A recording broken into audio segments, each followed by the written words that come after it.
Hello everybody. Today we're going to continue the presentation of the material from chapter 2. So this is the third part. In the last part we presented an example in the multi-period binomial framework where we priced an option. So we gave the example before outlining the formal theory. So now we're going to outline that formal theory with the same rationale that we used to price the option in the previous video. So here we're going to consider a generic European type derivative whose payoff at time t is Ct, which is a function of the underlying asset at time t. Okay, so we're going to assume there's some financial derivative which pays off f of st, a function of the underlying asset price at time capital T, and we want to price that derivative at time 0. Okay, so for example, ft can be an option and we want to find the price of the option. And what we saw last time is that we can find a self-financing trading strategy theta, which leads to a replicating portfolio. And what do we mean by that? It's a portfolio whose which is self-financing and whose terminal value is equal to the payoff of the derivative with probability 1. Okay, so because of the existence of a replicating portfolio, this allows us pricing the derivative in a unique way, and the price of the derivative must be equal to the initial value of the replicating portfolio. This is because of the law of one price, otherwise there would be arbitrage. Okay, so now we're going to outline how to determine formally the replicating portfolio, and once we've determined its composition, then it's straightforward to get its value and therefore to price the derivative. So for that replication strategy, which this theorem tells exists in all cases, the value of the portfolio theta, where theta is the self-financing portfolio, which is a replicating portfolio, can be given by, or is given by, the following expression. So the value of the replicating portfolio at time t, here parenthesis k means that if there were k upward movements between time 0 and time t, is given by the following. Okay, so if t is the maturity, then to have a replicating portfolio, of course, the terminal value of the portfolio must be equal to the payoff of the derivative, which is a function of the underlying asset at maturity. And since there were k upward movements, the price of the underlying asset at maturity is STK, the price after k upward movements of the underlying asset. So this gives the value of the portfolio at time capital T. And for all previous time steps, we have a recursive formula to obtain the value of the replicating portfolio. Okay, so what do we mean by recursive? If we assume that we know at the value at t plus 1, this formula will tell us how to know its value at time t. Okay, so because we know its value at time capital T, then using the recursive formula below, we can know at capital T minus 1, and then from time capital T minus 1, we can determine its value at time capital T minus 2, and etc. until we go back to 0. Okay, so that recursive formula goes as follows. For all t's smaller than capital T, smaller than the maturity, the value of the portfolio at time t, if there were k upward movements between time 0 and time t, is given by, this is the discount factor for a single period, exponential of minus the risk-free rate, times QU, okay, where QU is a constant determined below, given by this formula, times the value of the replicating portfolio at the next time step if there were k plus 1 upward movements of the underlying asset between time 0 and time t plus 1. So if there are k movements by time t and k plus 1 upward movements by time t plus 1, it means that it's the value if there between t and t plus 1 there is an upward movement in the stock.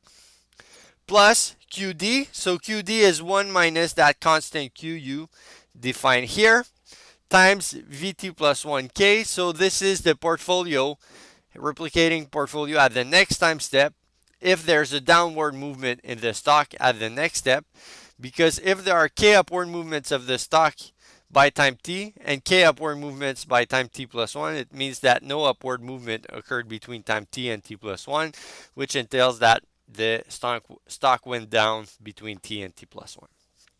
Okay, and here these QU and QD, if you remember well, these were probabilities of upward and downward movements, not under the true physical measure, but rather under the risk neutral measure, the fictitious measure that we've defined earlier in the single period case to make some calculation. Okay, so this is not a true probability in the sense that it has no physical interpretation, but it's just an artifact defined because it's convenient for calculations. Okay, so this gives us a recursive formula to obtain the value of the replicating portfolio at each node of the tree. Okay, so at each terminal node at maturity, the value of the portfolio must be the payoff of the derivative. And then for every subsequent time steps, then we can use the recursive formula here, the second equation here, to obtain the replicating portfolio at all nodes at time t from the value of the replicating portfolio at all nodes at time t plus 1. Okay, and this is what we did in the earlier example. We started by the end with the payoff, and then we came back in time until the time 0 to get the price of the replicating portfolio. Okay, so here this result gives us the value of the replicating portfolio, but we might be interested not only in its value, but rather in its composition. So if we want to implement the replicating portfolio, we want to know what are the allocation of the portfolio to both stocks and risk-free assets. So here the replicating portfolio is given as follow. So theta st plus 1k is the number of shares of the underlying asset between time t and t plus 1. So this is determined at time t if there were k upward movements in the underlying asset between time 0 and time t. And this formula is given again as a function of values of replicating portfolios at the subsequent time step. Okay, so it's the value of the replicating portfolio at the next step if there's an upward movement in the stock, minus the value of the replicating portfolio at the next step if there's a downward movement in the stock, divided by the current price of the underlying asset times u minus d.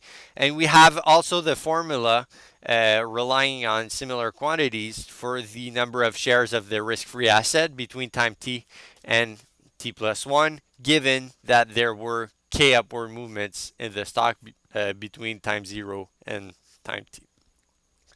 So this is the result. Now we must show that result. So we must provide the proof, which is what we will do. So the proof works. It's based on using induction.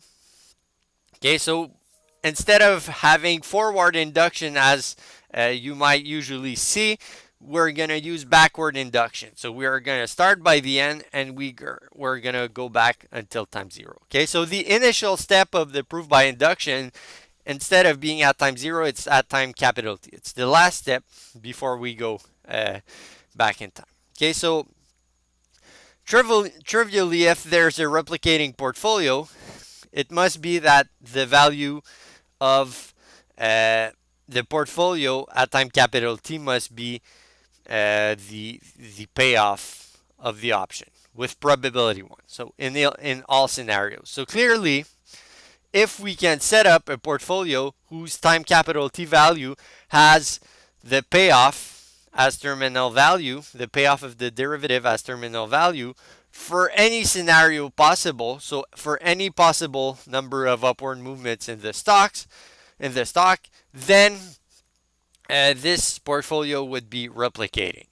Okay, so replicating, if we have a portfolio whose time t value for all scenarios, so for all numbers of upward and downward movements, is equal to f of stk, which is the payoff of the derivative, then this allows replicating the derivative payoff.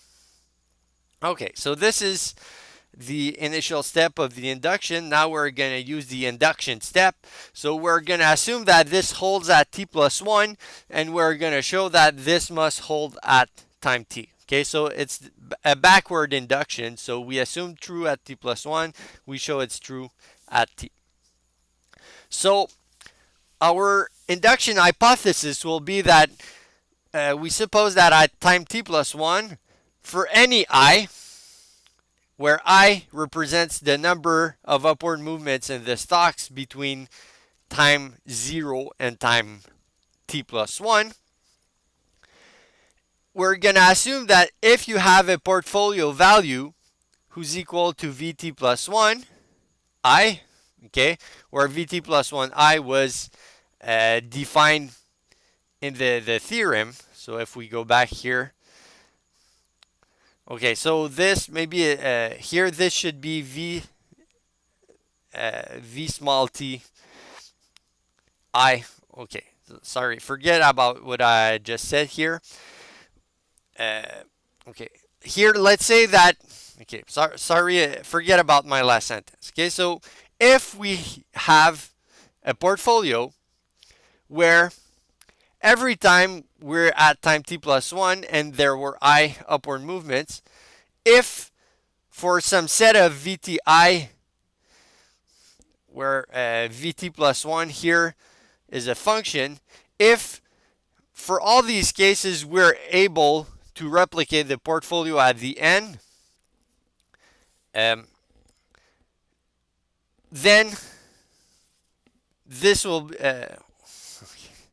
phew, sorry about that. Okay, I'll repeat that slide. Sorry about that. Okay, so our induction of hypothesis, we're going to assume that at time t plus 1, for all I, where I is the number of stock movements between time 0 and time I,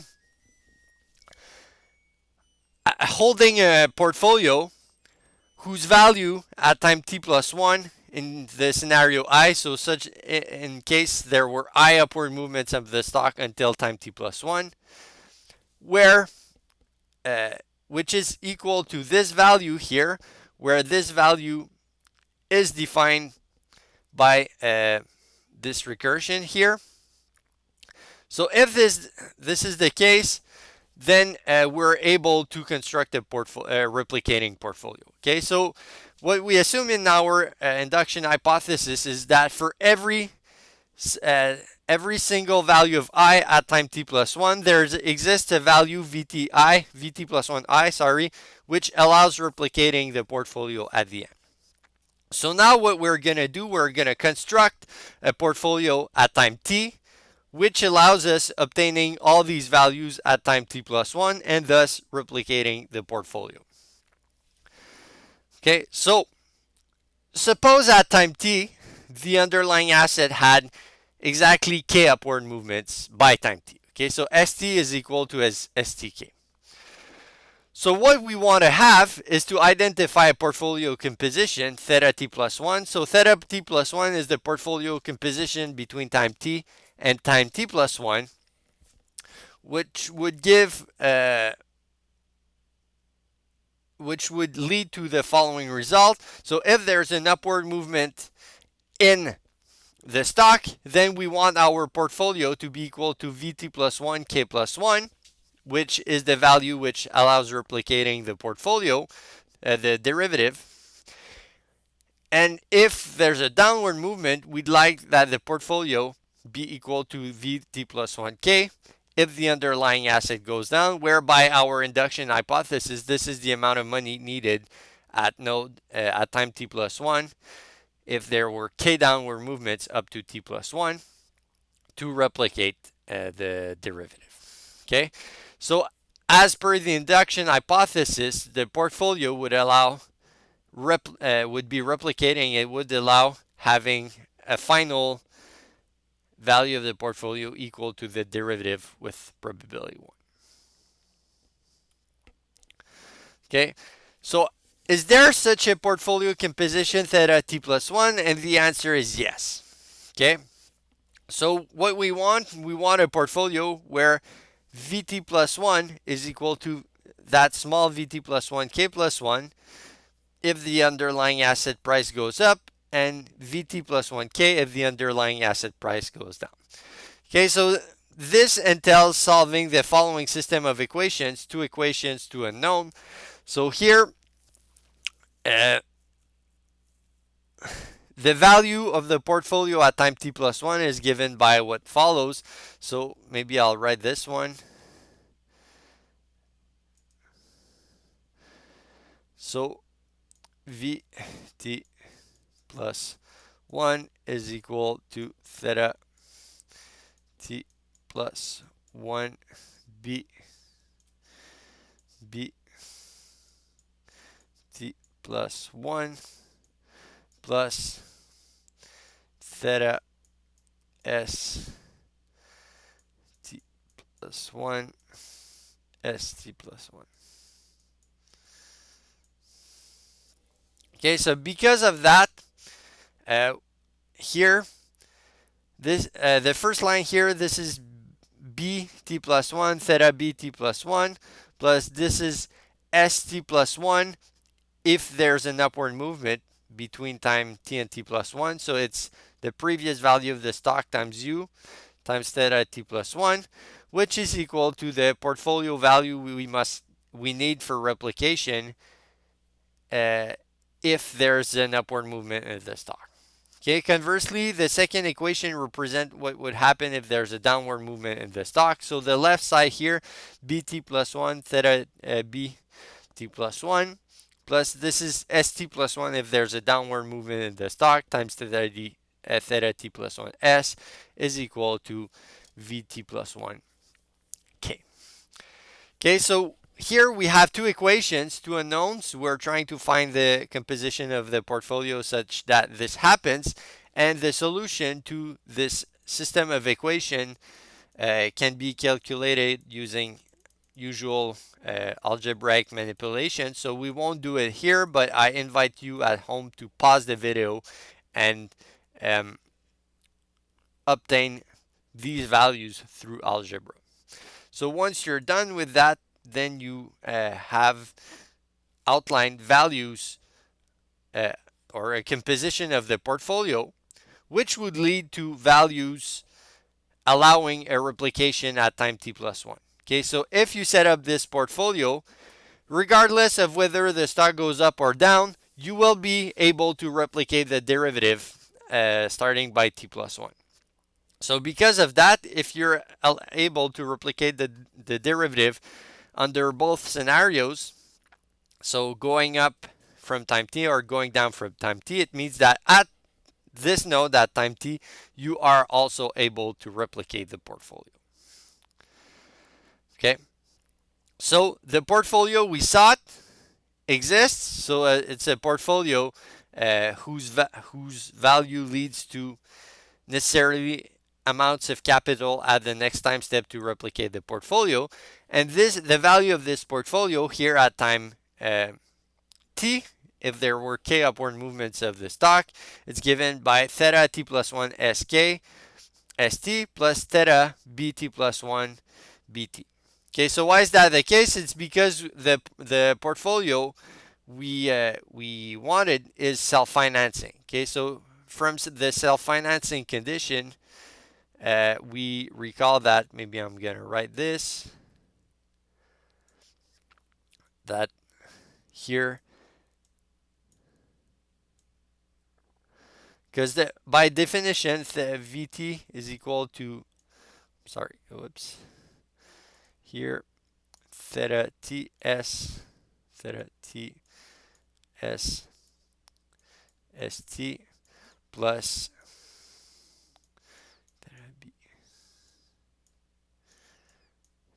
st, whoops, sorry, bt. Okay, so this is the definition of the portfolio value at time t, but because the replicating portfolio, we want to have a self-financing portfolio, this must be equal to this guy here. Okay, so we have that the value of the portfolio at time t must be equal to this guy here through the self-financing condition. So let's erase this. And then through algebraic manipulation, you can just plug the values we've calculated for theta s and theta b previously.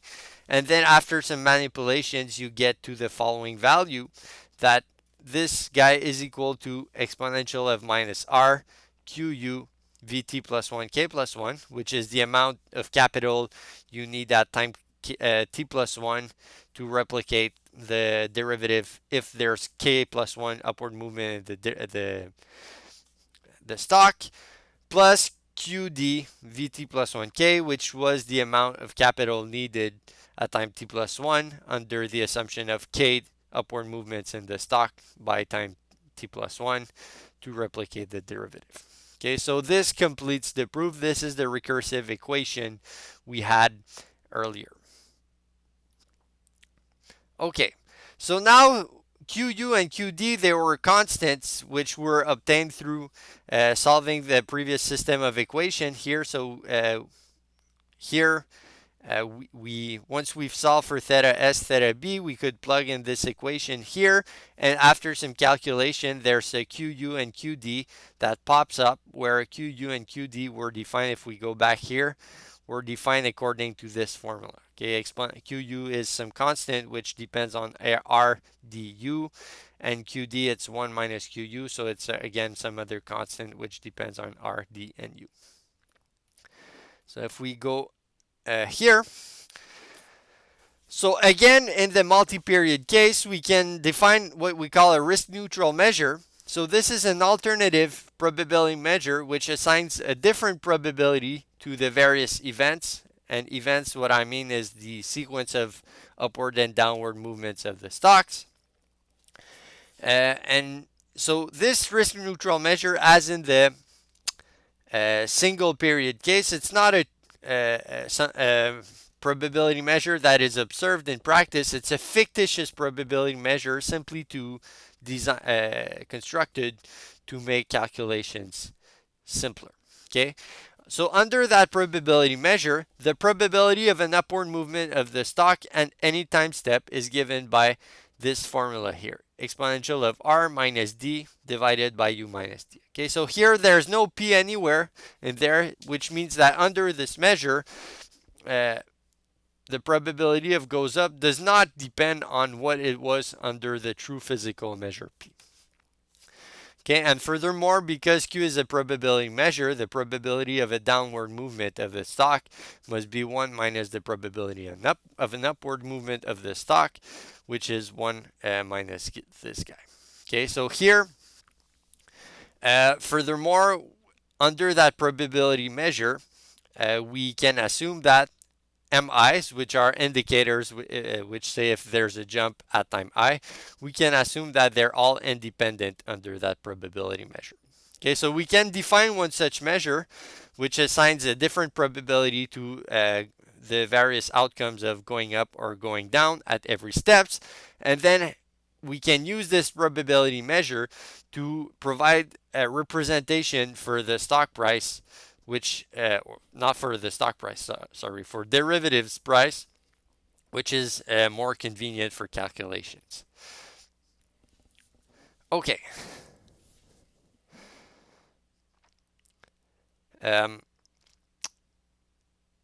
So, and here we can see that, just one quick detail, this probability measure here, it's useful because here the value, if we go back another slide, the value of the replicating portfolio at one time step, it's just the discounted expectation of the replicating portfolio at the next time step, where the probabilities here in the expectation, they're not the true probabilities, but they're instead the risk neutral probabilities.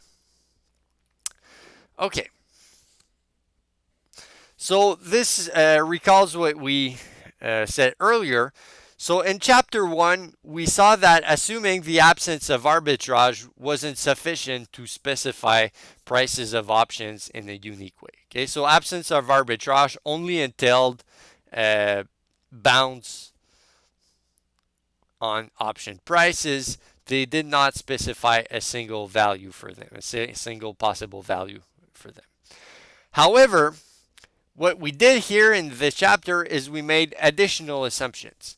So this additional assumption was about the dynamics of the underlying asset, which was assumed to have a binomial tree structure. So at time steps, each time step, two possibility either goes up or goes down. And under this additional assumption, we saw that we could construct replicating portfolios for derivatives, and then the presence of these replicating portfolios ensures that there's a single possible valid price for options. Okay, and the price of an option must be the price of the replicating portfolio. Okay, so we see here that if we want to determine option prices in a unique way, we need to add some more additional assumptions, and these additional assumptions lead to the existence of a replicating portfolio, which allows pricing the option in a unique way. Okay, so now we're going to do a bit of math. So why are we going to do all this math in the subsequent steps? It's because in the example we've shown to calculate the option price, there were many tedious calculations. So we saw that we have many systems of equations to solve to calculate the option price, which is not very convenient. So this is slow. So we're going to see here a new method to calculate option prices without having to go through all these solving of two equations to a known for every node of the tree. We're going to see a recursive way to calculate option prices in a way that is much quicker. Okay, so this is very convenient, and this is why we need the subsequent results. Okay, so here we're going to present some results about conditional probabilities. So if we have random variables x, y1 and y2, where x is integrable, and what do we mean by integrable? We mean that it has a finite expectation. Then we have the following. So just one quick note before, footnote B says expectation of x given y means the conditional expectation of x given or with respect to random variable y.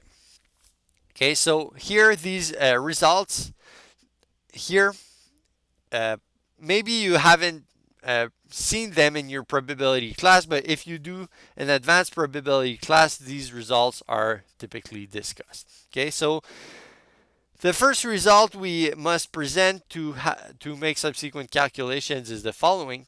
The expectation, so unconditional expectation of the conditional expectation of x given y1 is equal to the expectation of x.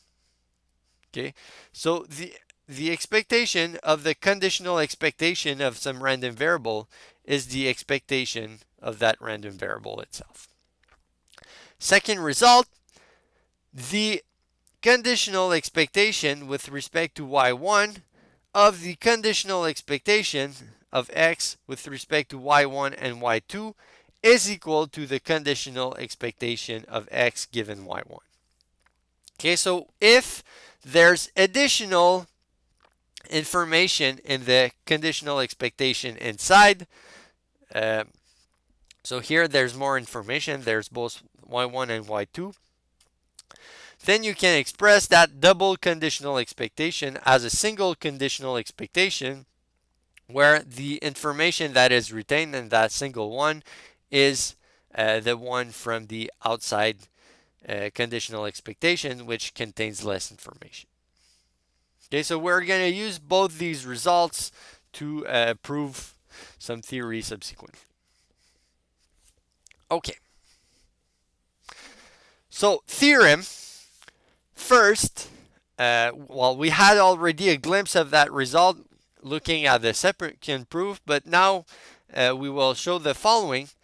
For the replicating portfolio theta associated with some derivative, its time t value is given by the discounted expected value at the next time step given the current information on the market, which is current given all the prices of the underlying asset until time t. And furthermore, so this is the time t value of the replicating portfolio is the conditional expectation of the next step value of the replicating portfolio, but we're going to see that it can also be calculated as follow.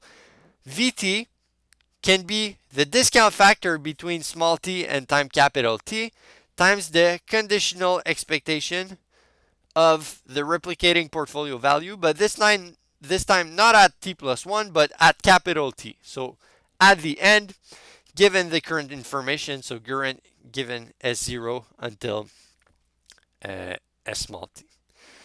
Okay, so this says that if you want to calculate the value of the replicating portfolio at time small t, you can either calculate the discounted expectation under the risk-neutral probability measure of the next time step portfolio or directly of the final step portfolio.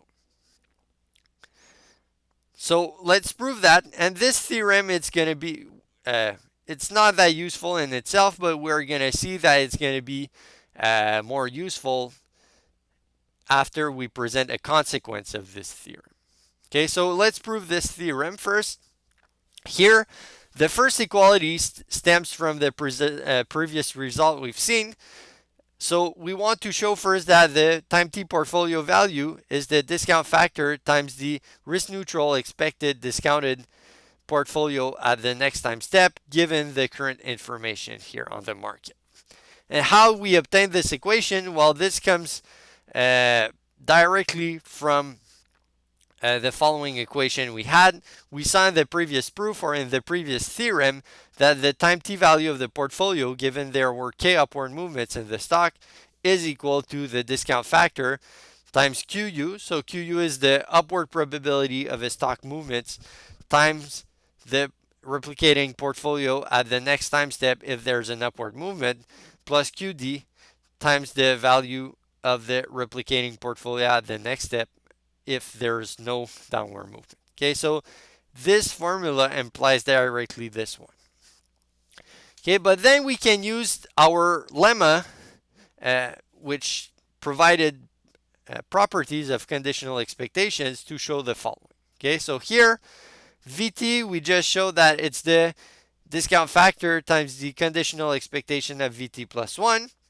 But then this Vt plus 1, we can apply the same thing here. So we can use this equation, replace t by t plus 1. So Vt plus 1 is the discount factor times the expected conditional value of Vt plus 2. So maybe I'll write that. So here, this implies also Vt plus 1 is equal to exponential of minus r expectation of under Q of Vt plus 2 given S0 until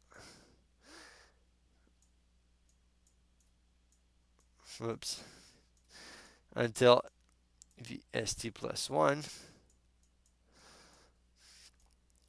Okay, so here we can take this equation here, we can plug it in here, replace Vt plus 1 by this, and then we obtain the next equation here.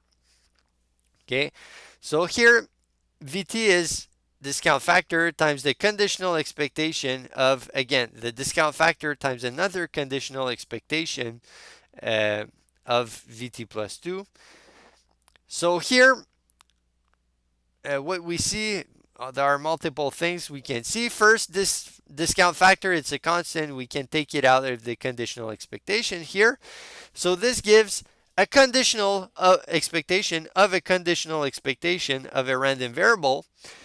And we see that the information here, this contains all information until time t plus 1. So S0 until st plus 1. This contains all information from time 0 until time t. So here we can use the previous lemma to express that double conditional expectation here as a single conditional expectation where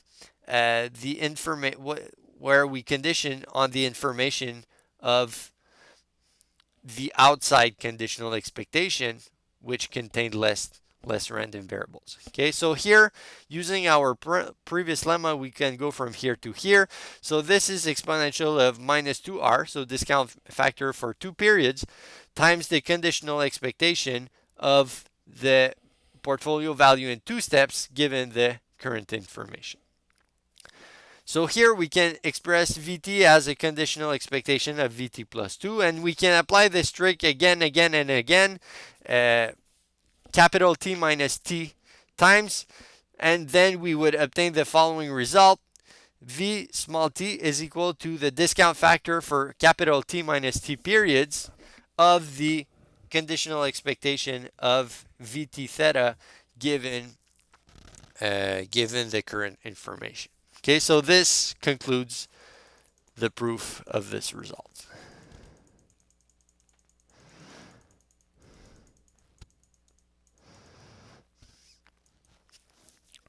Okay, so now the previous result was not very useful in itself, but its consequence, which we show here, is very, very useful to calculate option prices. Okay, so in our multi-period binomial model, if there exists no arbitrage opportunity, then the time t price of the derivative, Ct, whose payoff is C capital T, which we assume was a function of the underlying asset price at maturity, then the time t derivative price can be given by the following recursion. Okay, so here, see the derivative price at time t, it's the discount factor times the conditional expectation of its price at the next time step, given the current information, so given past and contemporaneous underlying asset price. And then, so we can express the time t price in terms of a conditional expectation of the price at the next time step, but we can also express the price of a derivative at time t as a conditional expectation of its payoff. Okay, so this is the time capital T value of the portfolio, which is its payoff. So the price at time small t is the discount factor from small t to capital T, based on the risk-free rate of the expected value under the risk-neutral measure of its payoff given the current information. Okay, so here, this is a consequence of the previous result because we had that through the law of one price, at each node of the tree, the price of the derivative had to be equal to the replicating portfolio value. Okay, so here we had this must be Vt, this must be Vt plus 1, and this is Ct, which must be equal to V capital T. Okay, so the previous theorem said that Vt is the discounted expected risk neutral value of the portfolio at time t plus 1, and we can also express as a value of capital T, but because all the V's must be equal to the C's, this equation holds also for the C's, and this is the expression we can get to express the price of a derivative at time t as either in terms of its price at the next time step, or it's directly its payoff. So let's take a bit of time to reflect upon this formula. So if you want to price a derivative at some point in time, what you can do, you can just take its expectation, discounted expectation of its price at the next time step, where the expectation is not under the physical measure but under the fictitious risk neutral measure. Or you can say, well, the price of the derivative at time t, it's the discounted expected payoff of the derivative, but once again, the expectation that's not taken under the true physical measure, it's taken under the risk neutral measure. Okay, so this is the methodology we can use to price options in our binomial model, and we're going to see that this is much simple than having to compute the composition of the replicating portfolio at each time step. Okay, so we're going to revisit later on the previous example where we're going to apply this result, and this will lead to much more convenient calculations of the option price. Okay, so let's do that right now. So we will show that the calculation of the option price in the previous example we've seen in the last video, the calculation of the price can be done much quicker if we use the previous formula we've just shown. Okay, so we recall the example. We want to find the price of a European call option on the risky asset with strike case 100. Maturity is 2 periods, so we are gonna only take a 2-period tree for illustration purposes, and then we specify the value of the U and D, so upward and downward movement factors for the risky asset. The risk-free rate is 2%. Initial stock price is 100.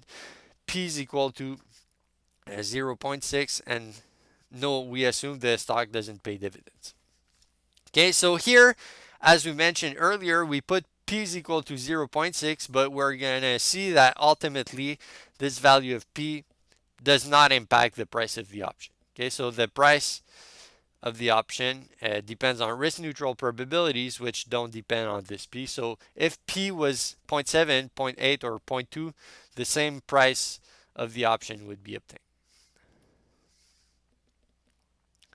Okay, so in the previous video, at all nodes of the tree, we had to calculate the composition of the replicating portfolio to get the option price, which was very cumbersome. So instead here, we're not gonna repeat that. We're gonna use our new formula to show it to compute the price in a much quicker way.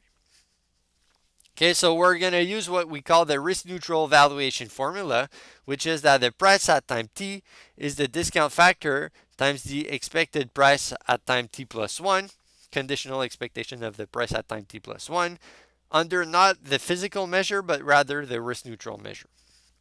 Which means that CTK, the price of a derivative at time t, if there were k previous upward movements, is the discount factor times the probability of an upward movement times the derivative price if there's an upward movement, plus QD. So QD is the probability of a downward movement times the price of the derivative if there's a downward movement.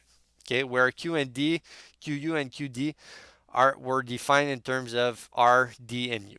Okay, given by this formula here. Okay, so let's apply this formula to try to find the option price. Okay.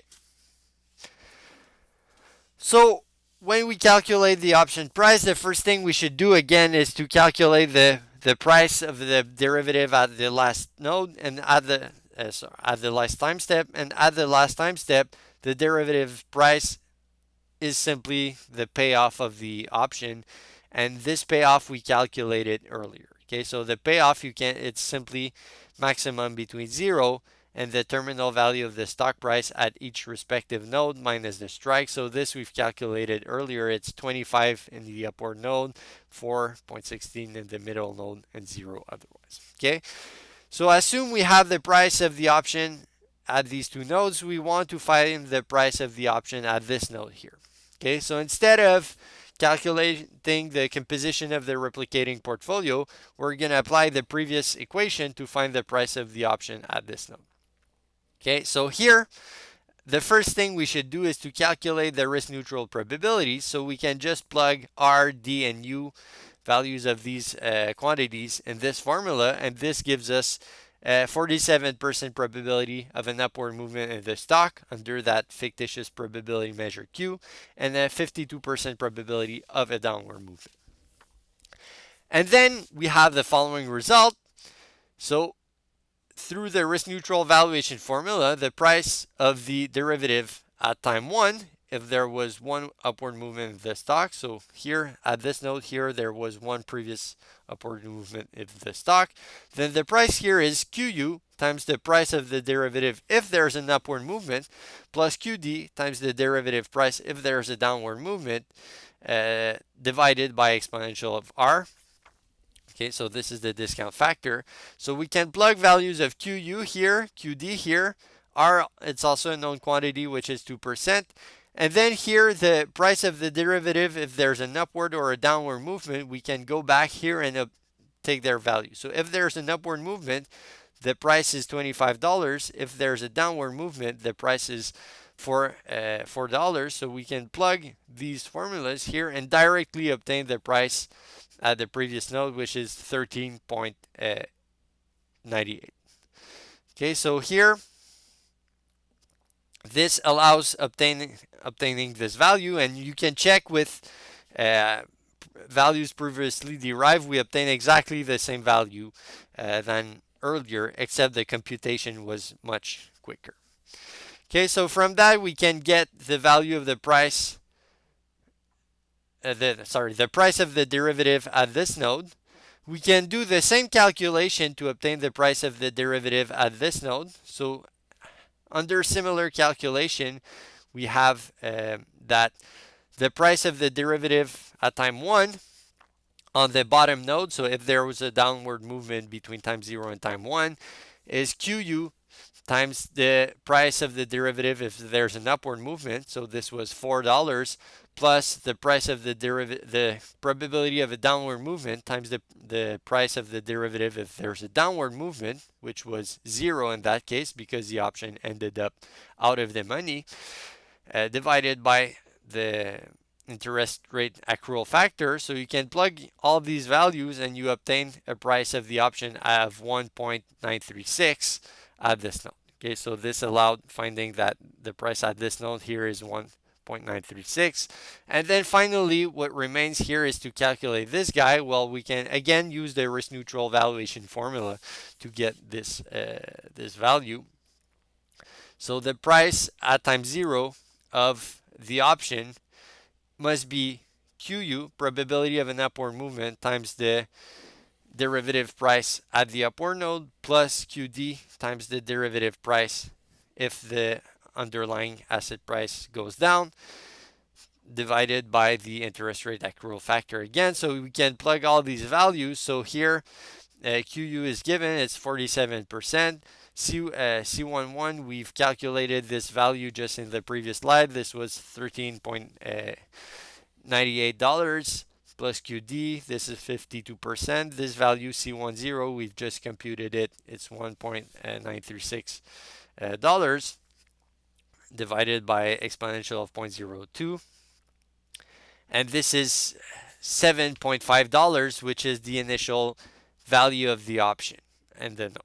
Okay, and this is exactly the same value we had calculated earlier using our alternative method to compute option prices.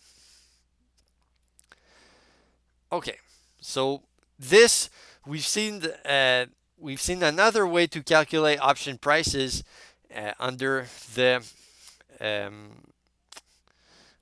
binomial tree model, and we can see that this method was much quicker than the whole set of calculations we had to go through in the previous method. Okay, so it's easier to directly use a risk neutral valuation to price options rather than calculate the composition of the replicating portfolio at each single node of the tree. Okay, so again here I just want to let you know this. The price of the option CT depends on risk neutral expectations. So conditional expectations under Q and not conditional expectations under the physical measure P. And in the calculations, nowhere we could find P. Okay, so P never entered in any of the calculations we did earlier. So the physical probability of an upward or a downward movement has no impact on the option price. Okay, so this is a bit mysterious because you could think that if the stock had a higher probability of going up, well, the call would be worth more. But the lesson from this is no, it's not the case. And so this is a very intuitive explanation. It's not a very formal explanation, but one reason is that the replicating portfolio, it must replicate the price, it must replicate the payoff of the derivative for all scenarios. So regardless the probability associated with all scenarios, it must replicate the payoff of the derivative. So this is why P has no impact, because regardless of probabilities associated with all scenarios, the portfolio must replicate. Okay, so replication is in all scenarios, so it's independent of probabilities of being in each scenarios. Okay, so we're gonna stop here for this video, and in the next video, which will be the last from chapter 2, we'll apply some modifications to the binomial model. All right, so have a nice day and enjoy.